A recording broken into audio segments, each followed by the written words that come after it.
use that holy pulpit.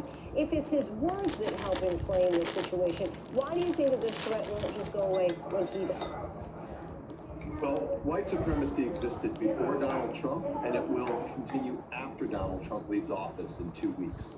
I think the challenge we have is that he has so amplified this issue. He has literally given free rein to these individuals and emboldened extremists across the board. White supremacists, anti-government activists, Google enthusiasts, QAnon, conspiratorial theorists, all of them he has encouraged. He egged them on at the steps of the Capitol yesterday, to the point where they literally stormed the seat of our democracy. What's worrisome is that we're already seeing chatter tonight about how white supremacists and extremists want to disrupt the inauguration in 2 weeks. So indeed, I'm afraid that you can't put this genie back in the bottle quite so easily. Right, yeah, many people have been concerned now about the inauguration. And this certainly, though, is not just an American problem, as evidenced by that horrific mosque attack in New Zealand where 51 people were killed. So wouldn't you agree that this is much bigger than President Trump? It is much bigger than President Trump. I'm optimistic that President Biden, one of the first things he will do, as clear as day on his inauguration, will be articulate that this is a global terror threat and leverage the full force of the federal government. As you said, it's a domestic and global problem. We need the Justice Department and the State Department, the FBI and the CIA, because there are links. You know, there were European white supremacists marching in Charlottesville. I'm guessing we will find out they were here yesterday as well. So we've got to realize this is a terror threat that needs to be treated as such. Yeah, we believe that many of those rioters who ransacked Congress are now leaving Washington. Would you recommend that they be charged, or have these groups been so emboldened that that might not even move the needle at this point? No, I'm glad you asked. Far from it. This was an act of terror, and every individual who participated, who stormed the Capitol, who desecrated this, our sort of temple of democracy, they should be identified, arrested, and prosecuted to the fullest extent of the law. The only way that we can turn back the tide on this violent extremism is by reversing what Donald Trump has done. I mean, he is responsible for this, for elevating these individuals. So what we need to do is to say definitively, through policy, let alone through statements, that violent white supremacy has no place in the public conversation, that those who engage in these activities will face the full force of the law, and that America is no place for hate. And beyond that, specifically, any other thoughts as far as how the Biden and Harris administration should tackle this? Well, again, I think you're going to want to see a full investigation of what happened on Capitol Hill, because indeed law enforcement and some of those Capitol Hill police officers fought bravely, and they were assaulted brazenly and in broad daylight by this mob in this organized attack. At the same time, I don't understand why the federal government wasn't better prepared. I cannot grasp how the way that law enforcement responds to a Black Lives Matter protest, they basically were not nearly as well prepared for yesterday. But I should say one other thing. Your government can't solve this problem alone. We need a whole of society approach. And social media companies need to step up. Facebook and Twitter should ban Donald Trump, not for 12 hours, but for 2 weeks. They should ban him permanently, because access to those platforms is a privilege. And I got to tell you, inciting violence against the U.S. government, I think you lose that privilege, and he should lose it permanently. Jonathan Greenblatt, thank you so much for your insight. We appreciate it. Thank you. And when we come back, the global shock after the Capitol was ransacked by Americans. Has this tarnished our image abroad for good? The COVID crisis is only getting worse. For the first time, we have crossed more than 4,000 dead in just 24 hours. The super COVID strain is detected in even more places. But up next, so many calling out what appears to be a racial double standard with how law enforcement handled yesterday's riot. We take a closer look. Admit it, these days, what you need to know seems to change, well, like every day. So what is it that you really need to know, want to know, to help you not just get through your day, but make the most of it, feel smarter, feel better, feel happier? Well, how about a third hour of Good Morning America in the afternoon? GMA 3, what you need to know. It's all about you. Lunchtime at 1 Eastern, 12 Central Pacific on ABC. see. This is gonna be so good. The reality is our country can't collapse from within. You see the white power movement on the march. Klansmen and neo-Nazis, skinheads, it's meant to incite war. From the KKK to Oklahoma City to Charlottesville, the new documentary event special. We just need to start talking about race. Homegrown hate, the war among us. Is this a real wake-up call? Streaming now on ABC News Live. What you're seeing right now, this is part of the eye wall. This procession of migrants goes back 2 miles. There is going to be catastrophic The damage. fire has made a run. You can see those flames shooting up into the sky. We are on the jam-packed red carpet. All right, guys. This is the first weekend of protest.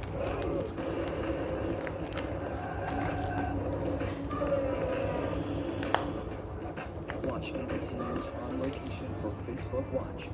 Your mom said, comb your hair. Your dad told you, smarten up. Your dog is judging you right now. And your best friend just called you crazy. We all need someone who'll pull no punches and give it to us straight. Now imagine getting your news like that. No bull, no spin, just give it to me straight. Straightforward news, straight to the heart of the story. ABC News, straightforward. What's the most innovative daily news podcast out there to listen to every day? Well, the Edward R. Murrow Awards say it's Start Here, the daily news podcast from ABC News. Even the New York Times calls us a top news podcast worth listening to. So if you like getting behind the biggest news stories of the day, inside all the details, the backstory, and what will happen next, then listen to Start Here, the daily news podcast from ABC News. It's like no other news podcast out there. Even the critics agree. Listen free on Apple Podcasts. Welcome back. With so much chaos and confusion yesterday, we wanted to take a step back and look at exactly how the day unfolded, how the halls of Congress were overrun so easily, and with that renewed scrutiny over how police responded to the rioters compared to so many troubling scenes at our nation's streets in recent months. Here's ABC's Judy Chang. When the day dawned in D.C., the nation expected a very different kind of drama to play out, with some Republicans planning to object to the Electoral College vote count. By mid-morning, thousands of Trump supporters were gathering for a so-called Save America march, not far from the White House. There to protest President Trump's November election defeat, just 14 days before Joe Biden's inauguration. At noon, the president took to the stage, fueling the fire of anger and dissent. We will never give up. We will never concede. It doesn't happen. He called on Congress to reject the election results, an election he lost by 7 million votes, but continues to call rigged, despite zero evidence. We're going to walk down to the Capitol. You'll never take back our country with weakness. You have to show strength, and you have to be strong. Meanwhile, at the Capitol, armed crowds gathered, and police were grossly underprepared for what was about to happen, despite the known threats posed by some protesters. Madam Speaker, the Vice President, and the United States Senate. By 1:30, the House and Senate broke off to debate separately after GOP Representative Paul Gosar and Texas Senator Ted Cruz objected to Arizona's electoral college votes for Joe Biden. I rise out for myself and 60 of my colleagues to object to the counting of the electoral ballots from Arizona. On the Senate side, Majority Leader Mitch McConnell bluntly confronted his Republican colleagues. Voters, courts, and the states have all spoken. If we overrule them, it would damage our republic forever. As debate continued inside, outside, President Trump supporters were arriving, and the mood had distinctly changed. Demonstrators soon climbing the walls and scaffolding, violently confronting law enforcement. It was clear that the crowd was intent on causing harm to our officers by deploying chemical irritants on police. While inside, the vice president was whisked away by the Secret Service. As the mob moved in, the entire Capitol went into lockdown. But protesters were already inside, some carrying Confederate flags. law enforcement presence was no match for the sheer size of the invasion, and now many facing criticism as images of them showing little resistance are emerging. This man taking a selfie with a Capitol police officer as other police stand nearby. In the House chamber, lawmakers huddled in the balcony as armed security barricaded the door. At one point, shots fired. A protester hit. She eventually dies. They brought out a woman on a stretcher, rushed her inside. We did see blood gushing. For hours, while his supporters rampaged through the Capitol, breaking onto the Senate floor, into Nancy Pelosi's office, the president said nothing. By 4 o'clock, President-elect Biden publicly called on Trump to stop the mob. I call on President Trump. Go on national television now to fulfill his oath and defend the Constitution and demand an end to this siege. Minutes later, Trump released a video statement full of lies about the election, but telling them to go home. It was eventually taken down from all social media sites. I know your pain. I know you're hurt.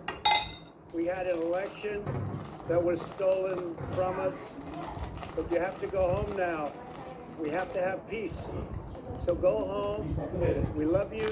You're very special. We love you. You are special. Those were the words of the president about the people that had just stormed the Capitol building. So a very strange turn of events. By 5 o'clock, law enforcement had started reclaiming control of some parts of the Capitol grounds. Multiple sources telling ABC News President Trump repeatedly refused to send in the National Guard before finally agreeing in the late afternoon. 6 o'clock, a citywide curfew ordered by the mayor went into effect. A total of 14 arrests by Capitol Police, 13 for suspected unlawful entry into the Capitol. D.C. police saying they carried out 26 arrests on Capitol grounds. But much of the Trump-supporting mob simply walked away. A stark contrast from the past summer in Lafayette Park, where largely peaceful Black Lives Matter protesters were met with a military show of force. Physical confrontations. Heavily armed and armored National Guardsmen lined up on the steps of the Lincoln Memorial. The double standard on how law enforcement responded, glaringly apparent, and not only in the nation's capital. Over the summer in Kenosha, police officers at a protest over the police shooting of Jacob Blake gave armed white teenager Kyle Rittenhouse water. He later shot and killed 2 people. His lawyers say it was self-defense. NBA players had protested Blake's shooting last summer by walking off the court. And again last night, dismayed by the perpetual double standard when it comes to police response, the Boston Celtics and Miami Heat walking off the court before the game. Teams issuing a joint statement before returning to play, saying the drastic difference between the way protesters this past spring and summer were treated and the encouragement given to today's protesters who acted illegally just shows how much more work they have to do. Our thanks to Juju. And joining us now is Rachel Scott inside the Capitol building. She was there at yesterday's riot and also Lafayette Square and several other major Black Lives Matter protests over the summer. Rachel, can you compare for us the major differences between what you saw with how police handled yesterday versus some of the events over the summer? Well, Lindsay, the size of the demonstrations were similar, but the response was completely different. We saw law enforcement here at the U.S. Capitol yesterday just completely overwhelmed. When we were on the air together just this past summer, as protesters took to these very same streets, protesting and demanding for racial equality in this country, we saw a massive law enforcement presence. We saw National Guard suited and armored up, ready to go. The entire perimeter around the White House was fenced off, and then you had that one day where the president decided to take a walk over to St. John's Church. That area completely cleared.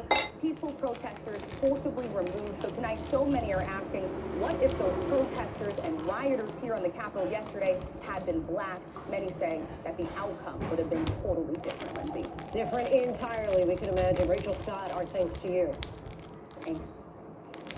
And here on Is there at least a glimmer of hope in the latest economic numbers? And we take a look at the remarkable career of the next potential Attorney General by the numbers. But first, our tweet of the day, a blistering statement from Michelle Obama. Part of her statement reads, "And for those who call others unpatriotic for simply taking a knee in silent protest, for those who wonder why we need to be reminded that Black Lives Matter at all, yesterday made it painfully clear that certain Americans are in fact allowed to denigrate the flag and symbols of our nation. They've just got to look the right way." The world may feel out of your control, but your happiness doesn't have to be. Learn the secrets to happiness. Listen to the 10% Happier podcast, free on Apple Podcasts. ABC News honored winner for the second straight year with the Edward R. Murrow Award for overall excellence in television. ABC News, America's #1 news source. This is GMA3, what you need to know. GMA3. The third hour of Good Morning America in the afternoon. It's all about lunchtime on ABC. Welcome back, everybody. Now we'll take a closer look behind the numbers at Biden's nomination of Judge Merrick Garland for U.S. Attorney General. He could soon be leading the investigation into the siege on the Capitol, deciding whether to pursue prosecutions of Trump, reimagine of racial justice, and so much more. For 23 years, Garland has been a federal judge in the nation's second highest court, the Court of Appeals for the D.C. Circuit. Before that, he served 8 years in the Justice Department that he's now poised to lead. Comprised of more than 113,000 federal employees, the DOJ has been at the epicenter of countless controversies during the Trump administration and has been the target of repeated attacks by Trump himself. In 1995, Garland led the Justice Department's response to the bombing of that Oklahoma City government building that killed 168 people and resulted in the execution of bomber Timothy McVeigh. And of course, many will